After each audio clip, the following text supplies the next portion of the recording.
David was holding me so tight it hurt a little. I had no idea what kind of mood David was in today. I struggled to push him away. What's wrong? Honestly, it was a real shame about David's muscles. He usually left all the closeness to me, and moments like this, so intense and passionate, didn't happen often. His lips pressed against the back of my neck. It was an aggressive move. His pupils were so dark they looked like ink had been poured into them. He didn't answer. Instead, lighting a cigarette. Through the haze of smoke, he said coldly, "Who dropped you off today?" I froze. He was a senior, Mia's mentor's student. He gave me a makeup lesson today and happened to drive me back afterward. But my heart kept racing when I got out of the car. He handed me an incredibly expensive gift. It was clear the senior had feelings for me. David's hands kept moving, his voice low and rough. The words that came out were icy cold. "If you want to leave, you can do it any time." The pressure didn't ease at all. It was as if he was telling me, "If anything happens, you won't be able to get out of bed tomorrow." I hurried to explain, "But I already told him I have a boyfriend." His movements paused for just an instant, and a glistening drop of sweat slid down the side of his face, landing perfectly in the hollow of my collarbone. "Oh." His reply was cold and distant, but I could swear he seemed a lot more satisfied now, and his service had gotten noticeably better. Sometimes, I even think he's a wild dog I've tamed. The next day when I went back to school, I still felt a dull ache in my lower back. I only heard laughter coming from inside the dorm room as I approached the door. Luna was out all night again yesterday. Of course she went to see her broke-down boyfriend again. In an instant, a wave of suggestive laughter erupted. Honestly, she's really sticking to her values despite the hardship. I heard her boyfriend is still working on a construction site. The last time he came to pick up Luna, I saw him. Sure, he was good-looking, but you could tell he didn't have a penny to his name. Luna's gonna be ruined soon. That guy'll definitely hold on tight and never let go. The comments about David were starting to sound pretty harsh. I kicked the door open with a cold expression on my face. My roommates fell silent right away. Clean conscience. No need to argue with them. It was only when I saw all those designer bags on the table that I could barely hold back my anger. I have a boyfriend, so please don't put gifts from someone else on my desk. Ella was calmly painting her nails. She flashed a playful smile. The hickey on your neck is practically impossible to hide. No need to go around advertising you're taken. I let out a soft laugh. I shoved the entire pile of bags right into Ella's face. "How much did they pay you to leave all this stuff on my desk?" Ella screamed, her eyes wide with fury. "Luna, I'm trying to help you out. What kind of trashy worker bee is your boyfriend anyway? I don't need a way out." Ella's eyes flashed with a hint of mockery. "You don't want the chance I'm giving you. But who knows how many rich women your poor boyfriend might end up with? What are you even talking about?" Her fingers swiped across the screen a few times. A dim photo popped up on the screen. The people in it were someone I recognized. We've shared countless nights. Close and intimate. David had an even tan, sharp features, a tall frame, and naturally wavy hair, like he'd stepped out of a Greek fresco. The girl beside him was strikingly pretty. Slender waist, delicate eyes full of affection. Her lips pressed against David's cheek. They looked like a couple deeply in love. Ella's mocking words had faded into the background. All I knew was that the main character had finally appeared. According to the storyline, more and more people will chase after me, and I'll get lost in my own desires. And David, after breaking up with me, he'll end up with that heiress and skyrocket to success. Meanwhile, I'm just the one who started something and then left, just a disposable ex-girlfriend. Yeah. I'm nothing more than a minor villain in the story, barely even mentioned. And as for David, the main character, he's about to dive into the main plot filled with lust and ambition. Growing up, I started to wake up to some truths. I was born into this rough and tough story from the very beginning. David, the main character, a self-made billionaire who dropped out of high school and built his fortune from nothing. When he got dumped by his ex-girlfriend, things went downhill fast. But that's when artist Stella would wait for David under the scorching sun after work, and even pay big money to have him pose as her nude model. Stella loved painting and wasn't afraid to be bold in her actions. She and David seemed made for each other, like two pieces of a puzzle that fit perfectly. They quickly got involved in an intimate relationship that adults would naturally have. As for me, I'd be blinded by greed from a wealthy guy's attention and end up as a shallow ex-girlfriend with barely any presence in the story. To make the main heroine shine brighter, the story painted me in the worst possible light.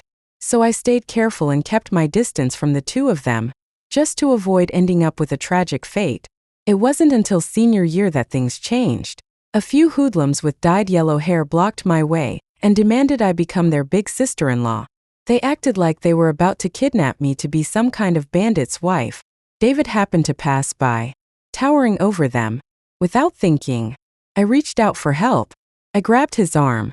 David was all hard muscle, solid as stone, and he spoke in a cold tone. His dark eyes glanced sideways at me. Let go. I didn't let go. He exhaled sharply, clearly annoyed, then turned to the thugs.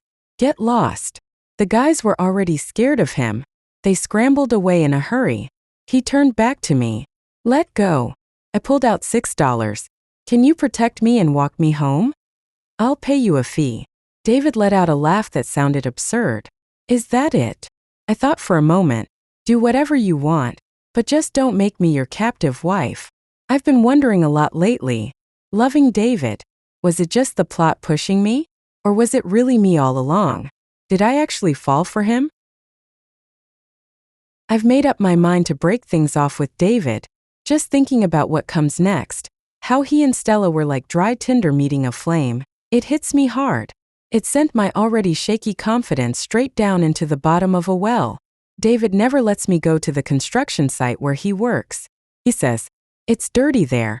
Not a place for you." I kept hesitating until late in the evening. When I got home, I realized he was only wearing a pair of white shorts. His muscles were so beautifully defined and undeniably sexy. Back then, I'd often bite into his shoulder to keep from making a sound, and every time, he'd push even harder, like he was trying to break through my defenses. I shut my eyes tight, refusing to let those images flood my mind. Why are you back so late? He took a step closer.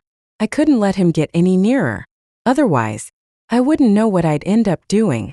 I gathered all my courage and said, "Let's break up." His eyes darkened instantly. What did you just say? Once the words were out, it didn't feel so hard to say after all. I said, "Let's break up." David's hand brushed against my neck, his fingertips slightly rough with a gentle glide across my skin. So what about all those years you swore never to leave me? What does that even mean? All I could say was, "Guess you're just unlucky." He forced me to look at him. Why? My eyes stung a little, hot behind the lids.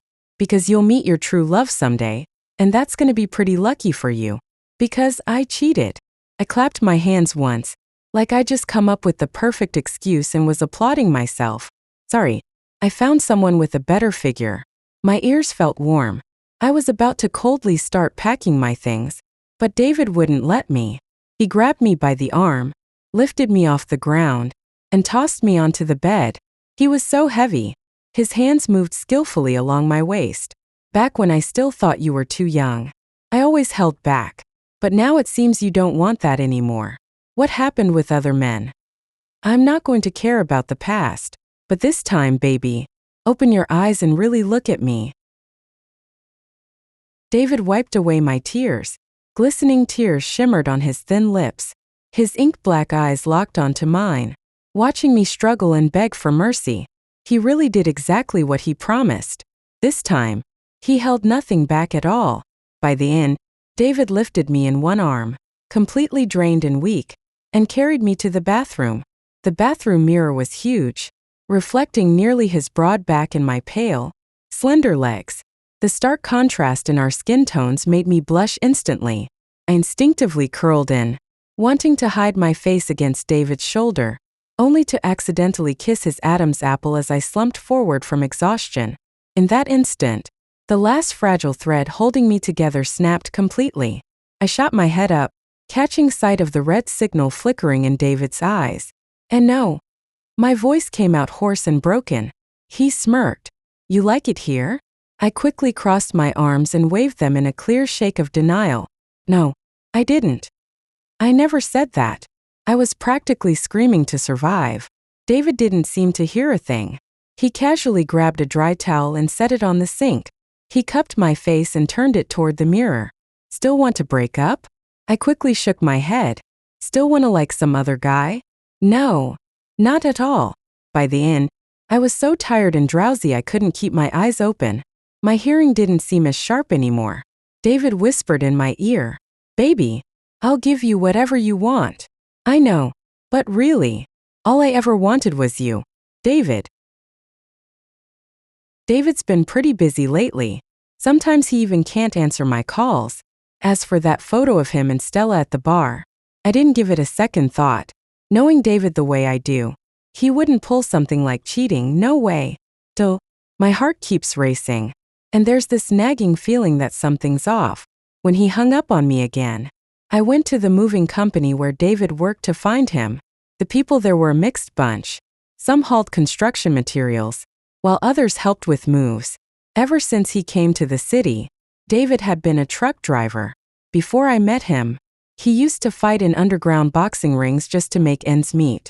The rugged guy trope gave him all the charm of a leading man, but not a decent past after all. That broken edge was what would later bind his love story with the heroine. But I didn't like it. Not that kind of violent life. Even though he was the undefeated champion in there. Still, in those underground fights, people often risked their lives. Getting half dead was all too common. But back then, because of my tuition fees, he'd been going to the ring a lot more often. And when he was once knocked unconscious and lost his memory for a while, I finally couldn't take it anymore. I held him close and cried, blaming the life we were living. I don't need your money. I can apply for student loans myself. His temple was bruised, and he couldn't remember who I was. Yet he still curled his index finger gently and wiped away my tears. His voice was hoarse, blood trickling from the corner of his mouth. Stop crying. He managed a faint smile. Even though my mind's a blank, seeing you cry hurts me a little. He lifted me up from where I was half kneeling on the ground. Anything you say, I'll follow. David's been on leave lately. His colleague told me. I've been swamped with my graduation thesis lately. Haven't been back to that little house in ages. Do you know where he went? Can't say for sure. A bad feeling started creeping into my mind. I've got a pretty good idea where he might be. The moment I stepped into the racetrack and saw that tall figure speeding down the course, my eyes stung with sudden tears. The story jumped ahead.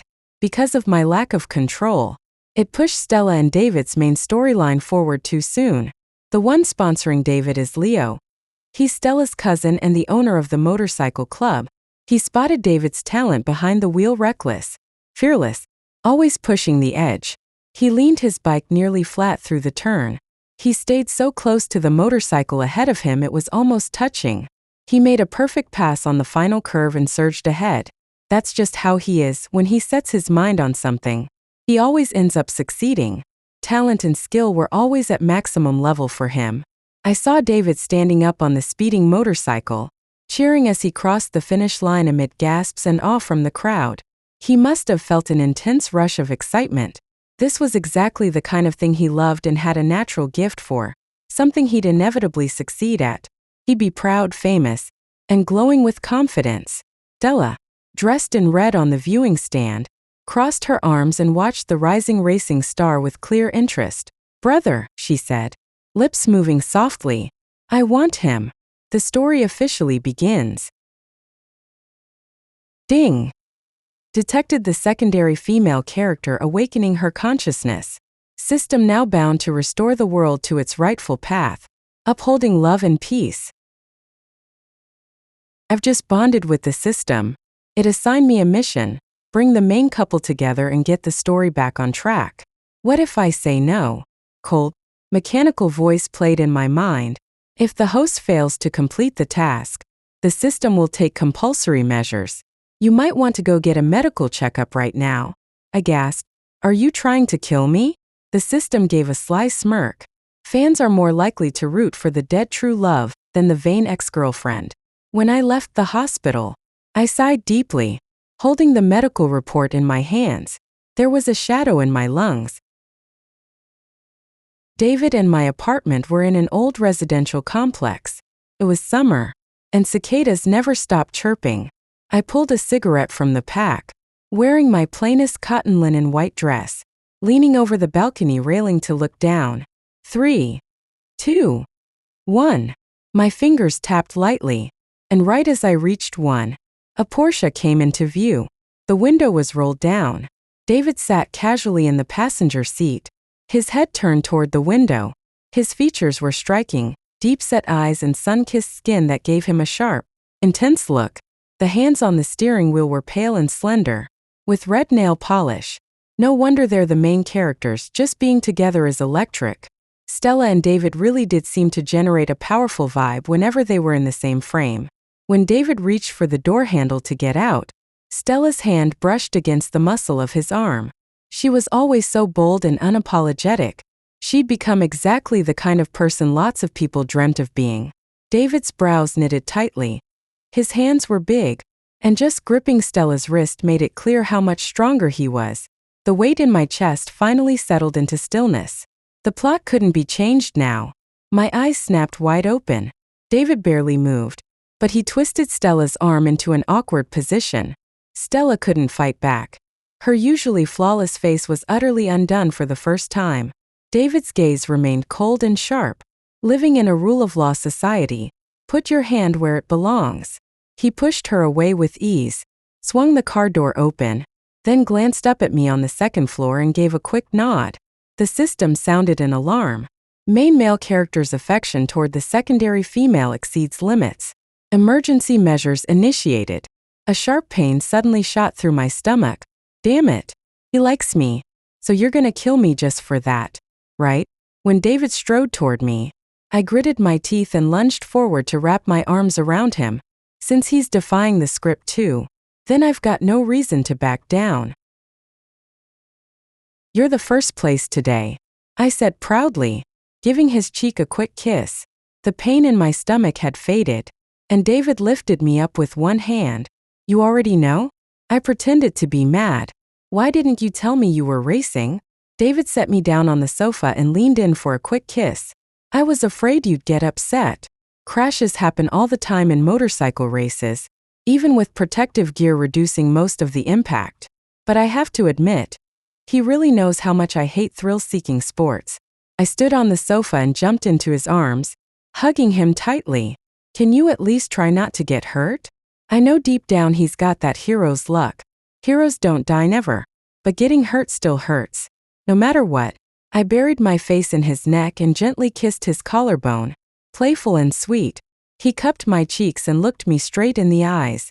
Don't push your luck. My lips were pinched into a tiny beak, but I still tried to wiggle them stubbornly. David laughed and kissed me. Nothing's left at home, he said, his voice a little low. I quickly tried to scramble and crawl away. Too late, he said. He tapped a few times on his phone. I finally managed to pull my hand free. I dashed straight for the bedroom. He caught up, and I backed away frantically on the bed. He grabbed my leg and pulled me forward. His lips unzipped the back of my dress. He didn't go all the way, even though he was clearly struggling to hold back. It wasn't until 30 minutes later that the delivery guy arrived. I watched his back as he went to get the things, and couldn't help but roll around on the bed. No way. Who runs to the bed when trying to avoid being forcefully taken? It's a total no-brainer. David handed over all the prize money from the race to me. Use it however you want. I asked him, are you still going to race after this? Luna, I want to give you a future. That future includes buying a house, getting a car, getting married, having kids. My nose felt suddenly tight and sore. I couldn't tell him the truth. I didn't have a future at all. Right now, my body feels like a machine about to shut down for good. Every organ in my body is sick in its own way. The system hasn't shown up in ages. I think it's pushing me to give up on myself. It's ignoring me. Like a silent treatment. It gave me a choice. Be the shallow ex-girlfriend or die as the true love. I chose to be the one who dies in love. A sharp pain shot through my heart, and I used the moment of hugging David to hide my agony from him. If death is certain, then every day should feel like it's my last. I told him seriously, David, I'm truly looking forward to the future we'll have together. David started grinding hard to make money. By day, he worked as a truck driver for a moving company. At night, he even took on security jobs at a bar. The first time I saw him in a suit, he looked tall and sharp, so handsome it took my breath away. Broad shoulders, narrow waist, there was just something intensely magnetic about him. The first time I went to that bar, I met Stella. That blurry kiss photo was taken right there. This place belonged to a friend of Stella's, and it was clear from the start that the two main characters would be deeply entangled. I ordered a fruit cocktail at the bar and waited for David to finish work. Mine's on me. Stella's voice was cool, her striking eyes flashing a smile that never quite reached them. Her red lips and pale skin made her look like pure temptation. The story played up the contrast between us on purpose. I was supposed to be this delicate little innocent flower, while Stella was all bold and fiery, like a red rose. I politely declined. No thanks. I've got it. She raised an eyebrow. You're David's girlfriend. I smiled. That's right. She went straight to the point. How much would it take for you to leave him? I ignored her rudeness and asked back. What do you like about him? She visibly paused. Maybe it's just that he looks. Stella gave a teasing little smile. Really easy to sleep with. That was true. The whole story was built on desire. Even if he already has a girlfriend, you don't mind. Not at all. The main character really did have low moral standards. I let out a long, deep sigh. It's not your fault. That's just how the story's written. I slapped her shoulder hard. But there are plenty of men out there besides David. Stella wrinkled her pretty brow. To be honest, I'm not trying to compete with you over a man. It's just one guy, let him go if you want. Her voice trailed off, then suddenly shifted into a seductive tone. Sweetheart, she purred. I'll give you 10 million to walk away from him. My hand jolted, nearly dropping the glass in my grip. She'd barely voiced a different opinion before the plot forced her back into line. Even if she's the main character, she's still just an NPC following the script. I turned toward David. He was walking briskly toward me. My nose tingled, a lump forming behind my eyes. But he thought I'd been bullied and frowned at Stella. No, it's not her. I grabbed David's hand in a panic. Please, let's go home. Can we just go home? The power of the plot is uncontrollable. David had just promised me yesterday that we'd go on a trip far away and skip tomorrow's race. But the next day, he still went to the track anyway. In the story, during his second race, his bike will lose control when the opponent fails to lean into a turn and knocks into him, sending them both flying off the track. The airbag in his suit inflates instantly, saving his life. But he'll still end up with plenty of bruises. Stella loves these scars on his wild, rugged body. They give her so much inspiration. She kisses each scar over and over again, almost obsessively. I watch from the stands, heart in my throat.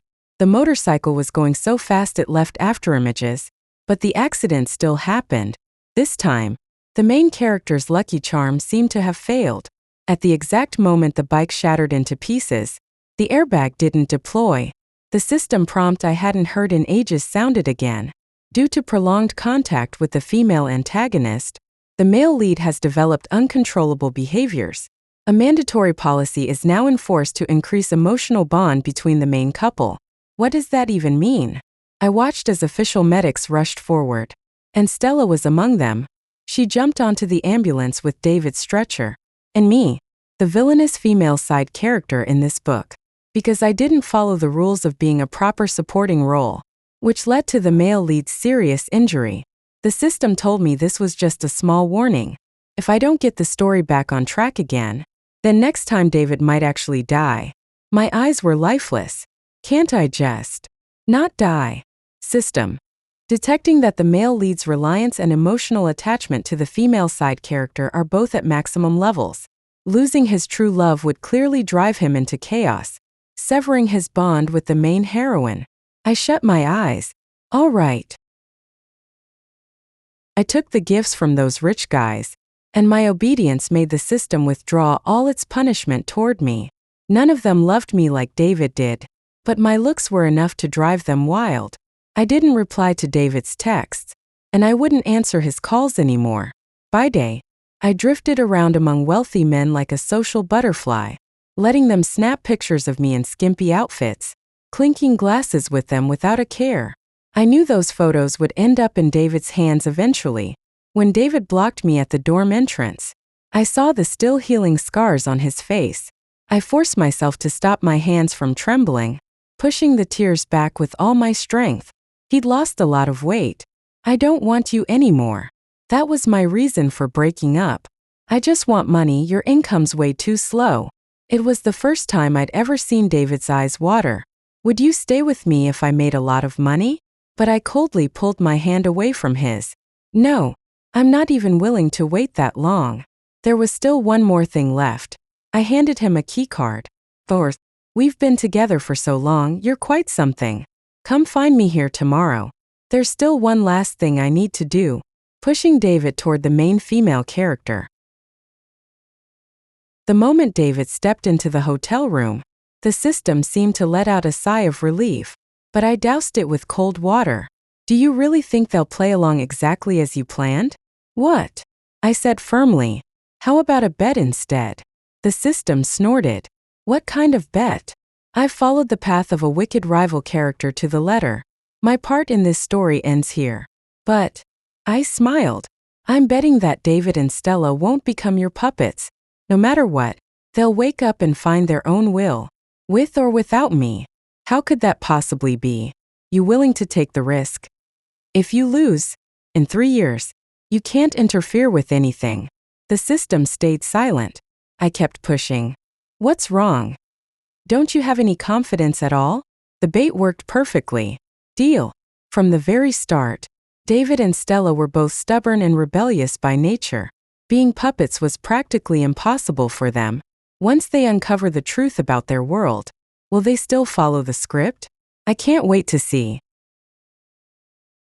Senior, the boss is calling you. I closed the web page, and the words David were replaced by a black screen. Ever since I was admitted to a university up north through special enrollment, I blocked everyone's contact info. I cut off all ties with David completely.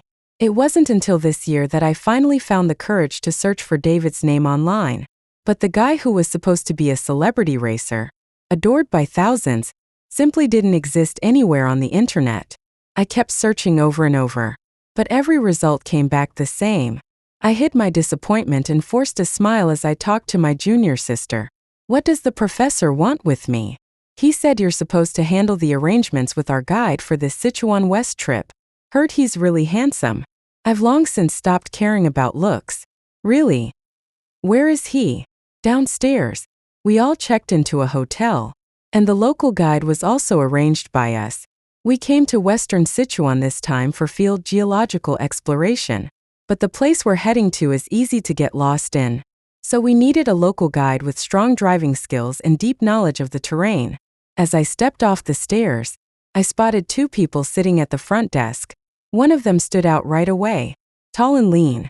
He wore a black hiking jacket, his long fingers gripping a glass with water that swayed gently as he rocked it back and forth.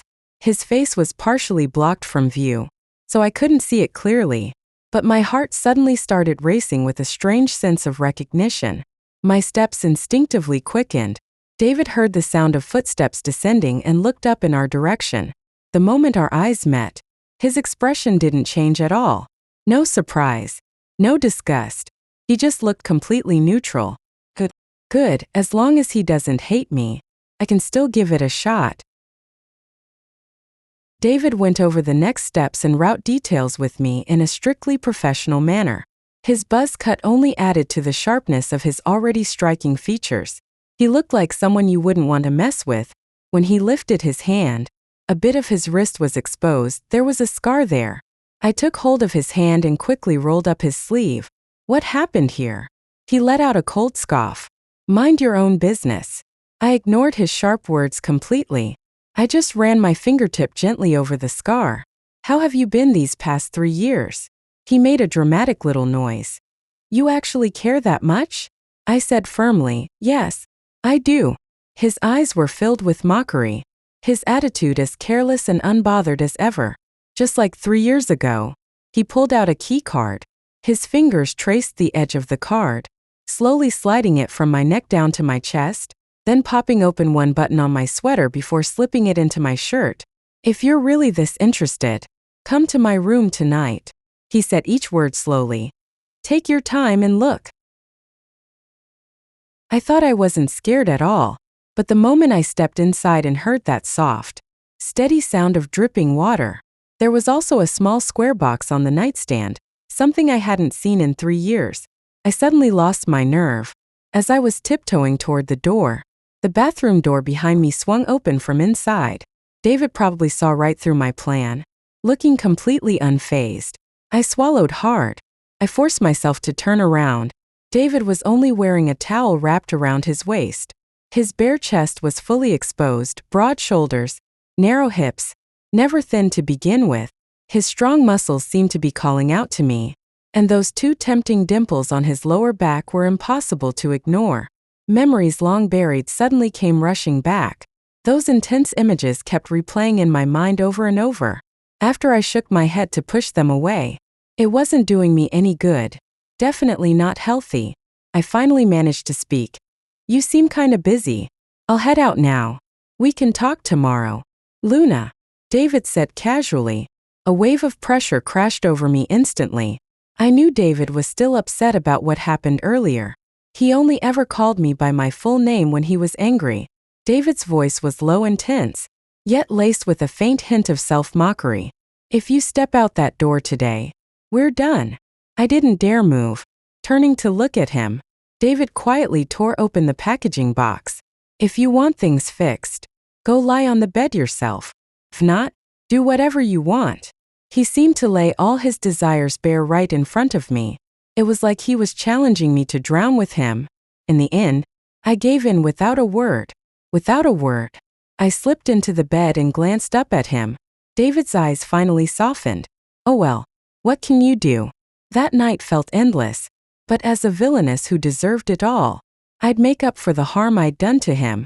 Before I passed out, I was almost moved by my own dramatics. I'll just spoil him then. When I came to, the bed beside me was already cold. I picked up my clothes from yesterday, torn and rumpled from David's rough handling, and quickly dressed before hurrying back to my room. I ran straight into my roommate, the younger sister. Just as I was entering, she stared at me in surprise and asked, Sister, where were you last night? The ex's room. I told her the truth, but politely declined to answer any of her questions. Her curiosity was practically bursting at the seams. I gave her a light smile and gently brushed her head aside. And I kindly warned her, stay out of other people's business. I thought things between David and me were finally back on track. But over the next few days, he barely acknowledged me. I just shook my head, feeling helpless. I'd planned to flirt on purpose, but between digging in the dirt, smashing rocks, collecting plant samples, and stepping through cow dung everywhere, I looked like a beggar from afar and a refugee up close. Total lack of sex appeal. I was trying to give David a flirty glance, but ended up getting sand in my eyes by accident.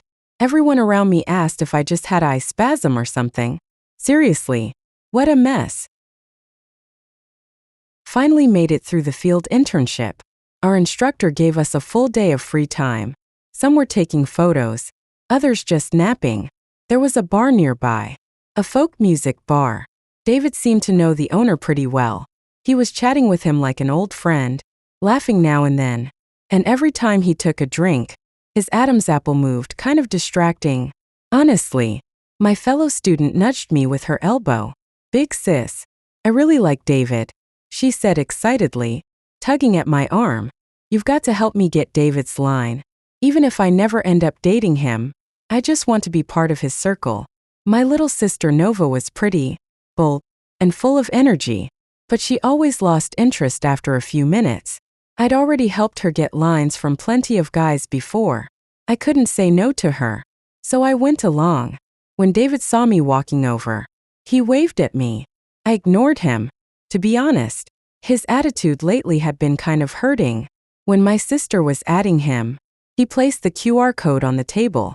Nova asked me if I wanted to add him too. I said coolly, "People who want my line are already lined up in France next time." The boss watched like he was enjoying a show, arms crossed, eyes darting between me and David. I took another sip of my drink. David gave the boss a look. The boss got the hint and promptly refilled my glass. Free refills. Drink as much as you want. I didn't hesitate to take him up on it. Nova picked up on something between David and me. Her lips pressed together as she asked in a soft, uncertain voice, "Sis, what's going on with you two?" I stubbornly said, "We don't know each other that well." David let out a laugh. It was painfully sharp. At that point, I wasn't drunk yet. I still had my wits about me. We'd already had a few drinks. I was starting to feel lightheaded, my senses sharpening with every sip. Nova had vanished somewhere long ago. David slid in next to me. I grabbed his collar, not ready to let it go. "What do I have to do to stop you being mad?" David smirked, almost amused. "Just wait and see." I shot up from my seat. He looked genuinely startled, something you don't see often.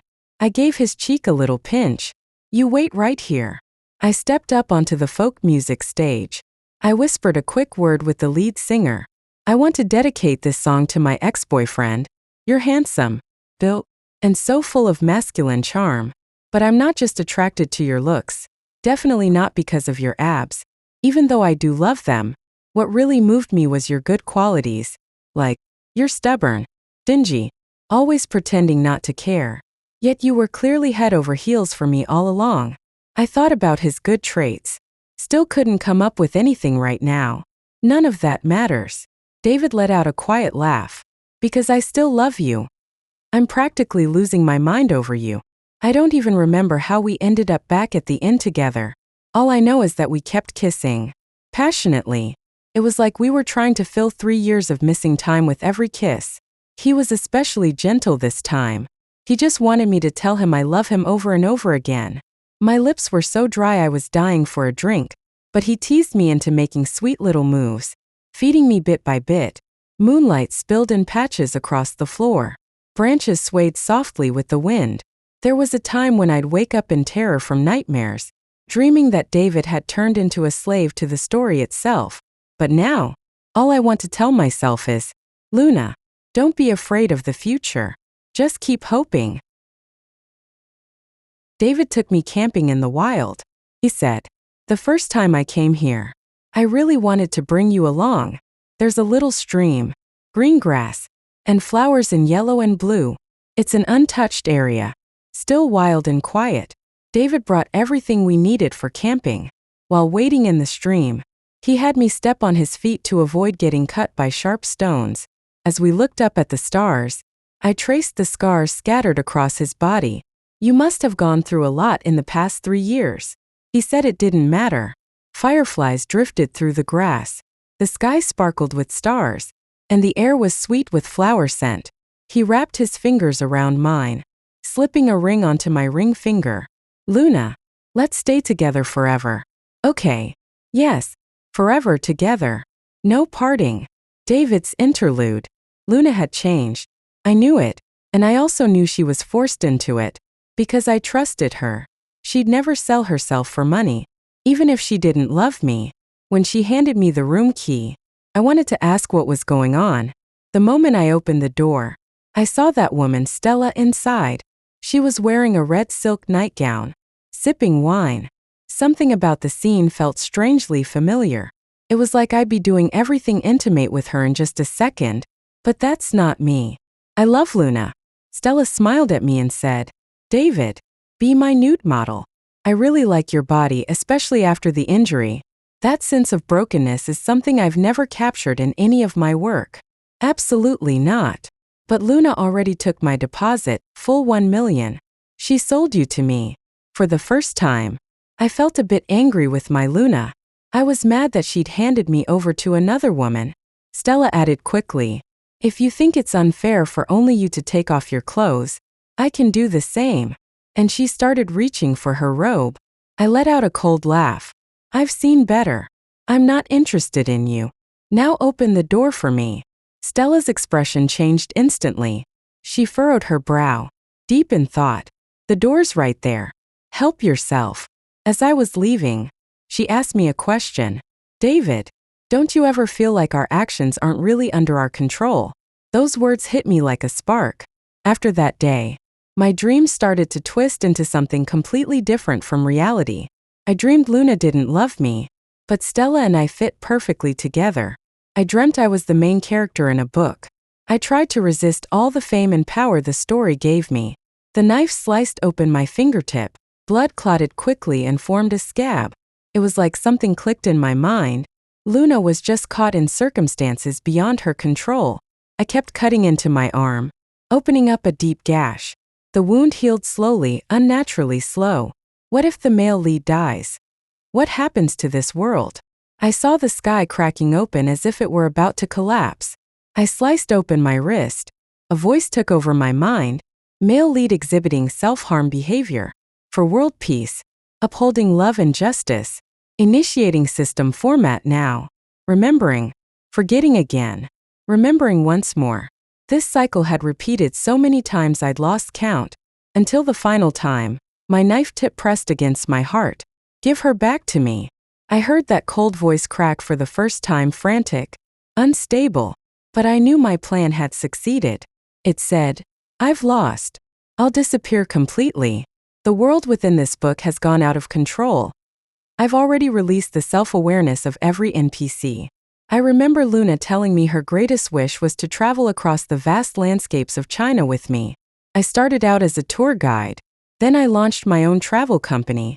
I visited so many places I always wanted to show her. The moment I saw the application for that A-list roster, just hearing Luna's name made my world feel more vivid than ever. I'm ready now. Ready to meet her again.